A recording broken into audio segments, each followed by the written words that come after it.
Yeah. goal of like getting these videos like, okay, what else, what are you doing that I could be doing, but I don't know about it, Yeah. And it's always part of the whole, like, you hate to compare yourself to other people, but you can't help it. We're human. It's like, well, this person has this or this, they're Right. making this much on the gig or this much more gigs or they're this or whatever it is. And so you can't help it to be like, well, um, but it's just so nice to like, it's kind of like, that's kind of, it's even hard to find a mentor in the business as far as like, no, just follow this one goal and that's all you got to do. Just Right. follow this, you know, um, you can relate it to, like a sport, I suppose. If you're like if if you want to hit a certain number, they just make it tangible and how to get there, and then and only use the resources to help you get that to that goal. Right. But yeah, because otherwise there's a million things to chase and follow and spend all your time and money on.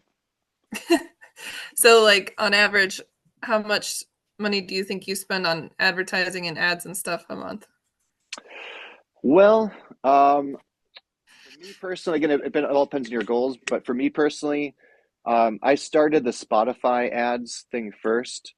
So I Mhm. found like that whole instructional course like probably like 2 years ago, maybe.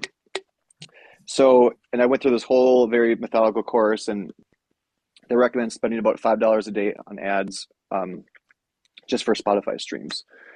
And so my initial thought was like, well, if I'm spending that's $150 a month, if I'm only getting like 50 new streams a month, that's like, you know, 10 cents a month, but I'm spending $150 a month. Like, that Right. doesn't make That sense doesn't to make me. right. And so the rebuttal is like, well, yeah, like it doesn't make sense unless that's your goal. Is your Yeah. goal to build Spotify streams or is it not? So I'm like, well, yeah, Right. it is. So because I knew eventually, 7 billion people on this planet, if there's enough people that like your niche of your music. So there's a niche for everything. And Right. you want to find your fans of your micro niche genre slash personality, which is you, which is different than everyone else.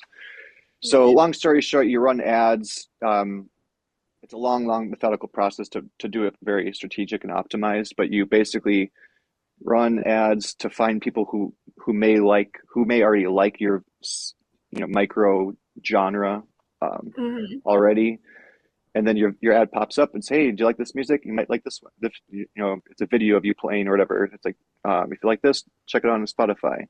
And so it's a Right. numbers game. So now out of those thousands of people, some of those will click on it, some of those will stream it, some of those will stream them again and more.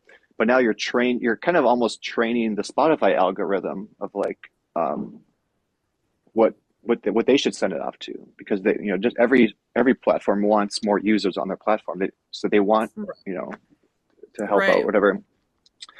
So I did that for a while, and then I just turn it on and kind of set it and forget it. It's almost like, I think of it as like planning for your 401k. If you just put money Yeah. aside every month, and then sure enough, 10 years later, you look at it, it's like, holy, it's working and some. So Right. now for me, fast forward, like I started with zero, like 3 years ago. So now my streams are more than, my profit off my streams are more than my $5 a month, which seemed like an impossible mountain to climb at that point, Yeah. but it's already surpassed that already. And now the algorithm's just snowballing so crazy. So now my ads are still only bringing in like whatever amount of new people each month, but the Hmm. algorithm is all snowballed. So now it's like, I think I have like 50,000 monthly listeners every month. Um, That's crazy. That's awesome. yeah, and then also like 90, I think 90% of the streams that come in, are basically just algorithm and, the Spotify radio and whatever. Right. So I think only 10% of people that listen to my music physically go to my Spotify profile, hit play from my profile, because it shows all Yeah. the metrics on there. So that part's kind of cool. So now I'm like, okay, well, that's just in 2 years. So I could see it. So now it's set it and forget it. Hopefully that kind of climbs up, over 5, 10, 20 years. And who knows, maybe it can be a lot more at that point. So to me, it's like my long-term goal, 401k kind of thing. Right. So I do $5 a day for that. And then I started learning a really cool thing through Indiepreneur called, they call it the free plus shipping and handling deal. Mm-hmm. So what the idea is like, so you're an artist, you run ads. So again, people who might like your genre, and maybe it's where you are. Maybe so the algorithm on Facebook ads will send it to a combination of people who might already like your music already or saw you at a show or whatever. So it usually Uh-huh. kind of it starts with like the low hanging fruit first, and then the algorithm of ads kind of sprinkles around who else might be out there. Right.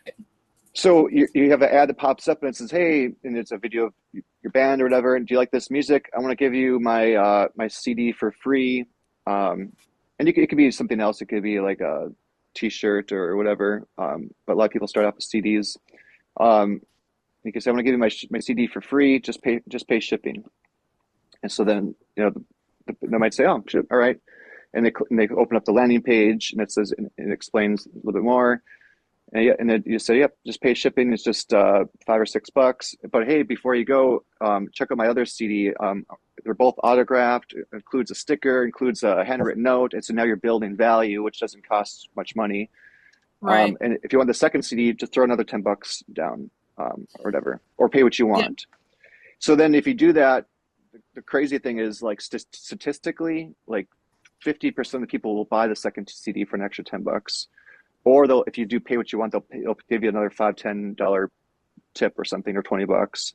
Um, it's like asking, "Do you want fries with that?" Um, and that's literally what it was based off of, is that kind of marketing idea. And then because of that, even though you're offering a free item, you're basically about breaking even with the cost of ads. Yeah. So now you're breaking even, or maybe you're losing a little bit of money, but not too much.